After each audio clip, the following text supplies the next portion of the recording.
అంటే మహేష్ గారు ఎమ్మెల్సీగా మీరు ఎంపికైనప్పుడు ఎప్పుడో 30-40 ఏళ్ల కింద ఎన్ఎస్సీ అధ్యక్షుడు మీరు, మీతో పాటు ఇంకో ఎన్ఎస్సీ అధ్యక్షుడికి ఇచ్చారు, ఆయన అప్పుడే అయిపోయింది. ఏమనిపించింది అంటే మీ 30-40 ఏళ్ళు ఒకసారి కళ్ళ ముందు తిరిగిందా? నేను బల్మూర్ వెంకట్ కన్నాను. నేను 40 ఏళ్ళు సర్వీస్ చేస్తే 57 ఇయర్స్కి నాకు వస్తే నీకు 30 ఇయర్స్కి అవకాశం వచ్చింది. That's what luck is called. అంతే, లక్ అనేది అంటే 30 ఏళ్ళు జస్ట్ ఏజ్ క్రాస్ కాగానే అవకాశం వచ్చింది. నాకేమో ఆ అవకాశం కోసం 40 ఏళ్ళు కష్టపడాల్సి వచ్చింది.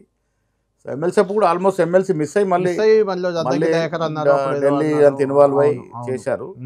సరే ఆ రకంగా వచ్చింది. ఈవెన్ పీసీసీ అప్పుడు కూడా చాలా కాంపిటీషన్ ఉండింది. అవును, అంటే పీసీసీ అప్పుడు ప్రధానంగా కుల సమీకరణలు, ప్రాంత సమీకరణలు అన్ని వచ్చాయి. అందులో ప్రధానంగా మీ దగ్గర రాహుల్ గాంధీకి అత్యంత సన్నిహితుడు అంటారు, మధుయాష్కి గౌడ్ కూడా ప్రధానంగా రేస్లో ఉన్నారు. మీ క్యాస్ట్, మీ జిల్లా, ఆయన నుంచి గట్టి పోటీగా కనిపించింది.